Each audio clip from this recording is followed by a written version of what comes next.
ಸಿರ್ಸಿ ಹಾಗೂ ಮುನಗೋಡ್ನ petrol ಬಂಕ್ಗಳಲ್ಲಿ auto ಹಾಗೂ ಟ್ಯಾಕ್ಸಿಗಳಿಗೆ CBG ಅನಿಲ ವಿತರಣೆ ನಿಲ್ಲಿಸಿ ಸಿಎನ್ಜಿ ವಿತರಣೆ ಆರಂಭಿಸಬೇಕು. ಇಲ್ಲದಿದ್ದರೆ ಜಿಲ್ಲಾದ್ಯಂತ ಪ್ರತಿಭಟನೆ ನಡೆಸಲಾಗುವುದು ಎಂದು ಉತ್ತರ ಕನ್ನಡ ಜಿಲ್ಲಾ ಆಟೋ ರಿಕ್ಷಾ ಚಾಲಕ ಮತ್ತು ಮಾಲಕರ ಕ್ಷೇಮಾಭಿವೃದ್ಧಿ ಸಂಘದ ಜಿಲ್ಲಾಧ್ಯಕ್ಷ ವಿಶ್ವನಾಥ್ ಎಸ್ ಗೌಡ ಎಚ್ಚರಿಕೆ ನೀಡಿದರು.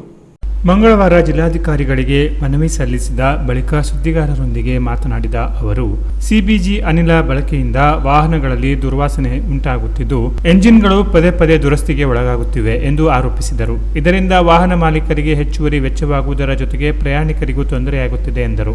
ವಾಹನಗಳ ನೋಂದಣಿ ಪ್ರಮಾಣ ಪತ್ರದಲ್ಲಿ ಆರ್ಸಿ ಸಿಎನ್ಜಿ ಬಳಕೆಗೆ ಅನುಮತಿ ಇರುವುದಾದರೂ ಕೆಲ ಪೆಟ್ರೋಲ್ ಬಂಕ್ಗಳಲ್ಲಿ ಸಿಬಿಜಿ ಅನಿಲವೇ ಹಾಕುವಂತೆ ಒತ್ತಾಯಿಸಲಾಗುತ್ತಿದೆ. ಉತ್ತರ ಕನ್ನಡ ಜಿಲ್ಲೆಯಲ್ಲಿ ಸಿರಸಿ ಹಾಗೂ ಮುಂಡಗೋಡ ತಾಲೂಕುಗಳಲ್ಲಿ ಮಾತ್ರ ಈ ರೀತಿಯ ಸಿಬಿಜಿ ವಿತರಣೆ ನಡೆಯುತ್ತಿದ್ದು, ಇದು ವಾಹನ ಚಾಲಕರ ಮೇಲೆ ಅನಗತ್ಯ ಆರ್ಥಿಕ ಹೊರೆ ಹಾಕುವಂತಾಗಿದೆ ಎಂದು ದೂರಿದರು. ಒಂದು ವಾರದೊಳಗೆ ಸಮಸ್ಯೆ ಬಗೆಹರಿಸದಿದ್ದರೆ ಉತ್ತರ ಕನ್ನಡ ಜಿಲ್ಲೆಯ ಎಲ್ಲಾ ತಾಲೂಕುಗಳಲ್ಲಿ ಆಟೋ ರಿಕ್ಷಾ ಹಾಗೂ ಟ್ಯಾಕ್ಸಿ ಸೇವೆಯನ್ನು ಬಂದ್ ಮಾಡಿ ಬೃಹತ್ ಪ್ರತಿಭಟನೆ ನಡೆಸಲಾಗುವುದು ಎಂದು ಎಚ್ಚರಿಕೆ ನೀಡಿದರು. ಸಿರಸಿಯಲ್ಲಿ ಒಂದು 1200ರಲ್ಲಿ 275 ಸಿಎನ್ಜಿ ರಿಕ್ಷಾಗಳಿದೆ. ಅದೇ ರೀತಿ 200ಕ್ಕಿಂತ ಹೆಚ್ಚು ಟ್ಯಾಕ್ಸಿಗಳಿದೆ. ಮುಂಡಗೋಡ್ನಲ್ಲಿ 350 ಆಟೋ ರಿಕ್ಷಾಗಳಿದೆ ಸಿಎನ್ಜಿ. ಅದೇ ರೀತಿ ಟ್ಯಾಕ್ಸಿಗಳ ಸಂಖ್ಯೆ ಕೂಡ 200ಕ್ಕಿಂತ ಹೆಚ್ಚಿದೆ. ಟ್ಯಾಕ್ಸಿಗೂ ಸಿಬಿಜಿ ಗ್ಯಾಸ್ ಆಗ್ತದೆ. ಟ್ಯಾಕ್ಸಿಗಳಿಗೂ ಸಿಬಿಜಿ ಗ್ಯಾಸ್ ಆಗ್ತದೆ. ಜರ್ ಪಡೆಯುತ್ತೆ. ನಮ್ಮ ಉತ್ತರ ಕನ್ನಡದಲ್ಲೇ ಇರ್ಬೋದು, ಒಂದು ಗುಡ್ಡಗಾಡು ಪ್ರದೇಶ. ಬೇರೆ ಕಡೆ ಹೇಗೆ? ಬೇರೆ ಕಡೆ ಎಲ್ಲ ಸಿಎನ್ಜಿನೇ ಇದೆ. ಬಗ್ಗೆ ಯಾವುದು ಮಾಹಿತಿ ಇಲ್ಲ. ನಮ್ಮ ಆರ್ಟಿಒ ಆಫೀಸ್ ಇವಾಗೇನು ಸಿರ್ಸಿ ಮತ್ತು ಮುಂಡಗೋಡಿಗೆ ಇದನ್ನು ಬಿಟ್ಟು ಪ್ರಯೋಗ ಮಾಡ್ತಾ ಇದ್ದಾರೆ. ಇದರಿಂದ ಪ್ರಯೋಗ ಮಾಡ್ತಾ ಇದ್ದಾರೆ. ಇದರಿಂದ ಆಗುವ ನಷ್ಟವನ್ನು ನಾವು ಚಾಲಕರು ಅನುಭವಿಸ್ತಾ ಇದ್ದಾರೆ. ಈಗ ಇದನ್ನು ಬಂದ್ ಮಾಡಿ ಸಿಎನ್ಜಿ ಕೊಟ್ರೆ ಚಾಲಕರೆಲ್ಲ 4 ತಿಂಗಳ ಹಿಂದೆ ಇದು ಬಂದಿತ್ತು. ಈಗ ಏನು ನಾವು ಹೋರಾಟ ಮಾಡಿದಾಗ ಅದನ್ನು ಕೂಡಲೇ ಸ್ಥಗಿತ ಮಾಡಿ ಕಳೆದ 4 ತಿಂಗಳಿಂದ ಕಂಟಿನ್ಯೂವರೆಗೂ ಇದು ಸಿಎನ್ಜಿನೇ ವಿತರಣೆ ಮಾಡ್ತಾ ಬಂದ್ರು. ಇರೋದು ಒಂದೇ. ಇಲ್ಲ ಒಂದನ್ನೇ ಸಿಬಿಜಿ, ಅದೇ ಒಂದು ಸಿಎನ್ಜಿ ಪಂಪಲ್ಲಿ ಸಿಬಿಜಿ ತಂದು ಮಾರಾಟ ಮಾಡ್ತಾ ಇದ್ದಾರೆ. ಸಿಎನ್ಜಿ ಕೊಡೋದಿಲ್ಲ ಯಾರಿಗೆ ಸರ್. ಅವರು ಸಿಎನ್ಜಿ ಅಂತೇಳಿ ನಮಗೆ ಶೋರೂಮ್ಗಳಲ್ಲಿ ಕೊಟ್ಟಿರೋದು. ನಾವು ಇವಾಗ ಆರ್ಟಿಒ ಆಫೀಸಲ್ಲಿ ಹೋಗ್ತಿರೋದು. ಆರ್ಟಿಒ ಆಫೀಸಲ್ಲಿ ಯಾವುದೇ ಶೋರೂಮ್ ಅವರಿಗೂ ಮಾಹಿತಿ ಮತ್ತೆ ಸರ್, ಅವರು ಸಿಬಿಜಿಗಳನ್ನ ಕರೆಸ್ಬೇಕಂತೇಳಿ ಜನರಿಗೆ ಒಂದು ತರ ದಬ್ಬಾಳಿಕೆ. ಸಿರಸಿಲಿ ಹೇಗಾಗಿದೆ ಕೇಳಿದ್ರೆ ನೀವು ಕಂಪ್ನಿಯವರೆಲ್ಲ ಬರ್ತಾರೆ, ನಾವು ಅವರಿಗೆ ನಮ್ಮ ಸಮಸ್ಯೆಗಳನ್ನು ಹೇಳಿದ್ರಿಲ್ಲ, ನಮ್ಮ ಸೆಂಟ್ರಲ್ ಗೌರ್ಮೆಂಟ್ ರೂಲ್ಸ್ ಅಂತಾರೆ. ನಾವು ಮಾಧ್ಯಮ ಮುಖಾಂತರ ಕೂಡ ನಾವು ವಿನಂತಿ ಮಾಡ್ಕೊಳ್ಳೋದು ಏನಂದ್ರೆ, ನೀವು ಯಾವುದೇ ಯೋಜನೆಗಳು ತರ್ತೀರಾ, ಬರೇ AC ರೂಮಲ್ಲಿ ಕುತ್ಕೊಂತೀರಾ.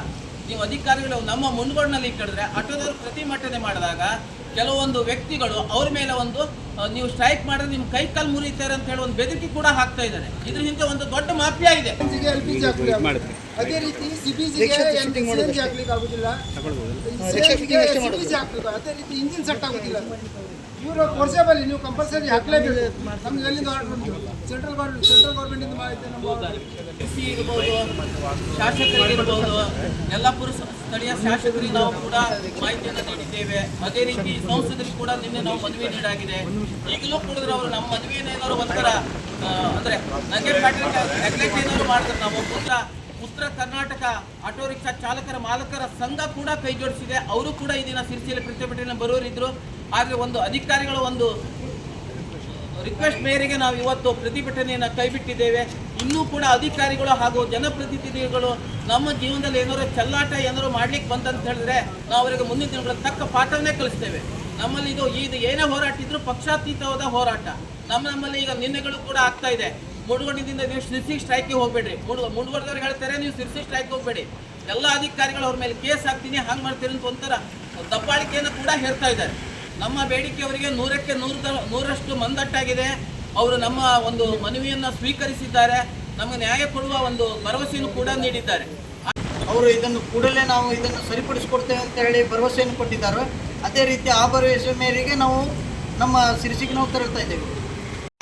ನಮ್ಮ ಉತ್ತರ ಕನ್ನಡ ಜಿಲ್ಲಾ ಆಟೋ ಸಂಘದ ವತಿಯಿಂದ ಹಾಗೂ ಟ್ಯಾಕ್ಸಿ ಸಂಘದ ವತಿಯಿಂದ ಉತ್ತರ ಕನ್ನಡ ಜಿಲ್ಲೆಯ ಸಂಪೂರ್ಣ ವಾಹನಗಳನ್ನು ಬಂದ್ ಮಾಡಿ ನಾವು ಪ್ರತಿಭಟನೆ ಕೂಡ ಮಾಡ್ತೇವೆ. ಈ ಸಂದರ್ಭದಲ್ಲಿ ಸಂಘದ ಉದಯ್ ನಾಯ್ಕ್, ರಾಘು ಗೌಳಿ, ಶಾನ್ ಪಠಾಣ್, ವಿನಾಯಕ್ ಸಿರ್ಸಿ, ಪ್ರದೀಪ್ ಪವಾರ್, ಮಹೇಶ್ ನಾಯ್ಕ್, ಅರುಣ್ ಸೇರಿದಂತೆ 50ಕ್ಕೂ ಹೆಚ್ಚು ಆಟೋ ಚಾಲಕರು ಉಪಸ್ಥಿತರಿದ್ದರು. Canara plus news, Karwar.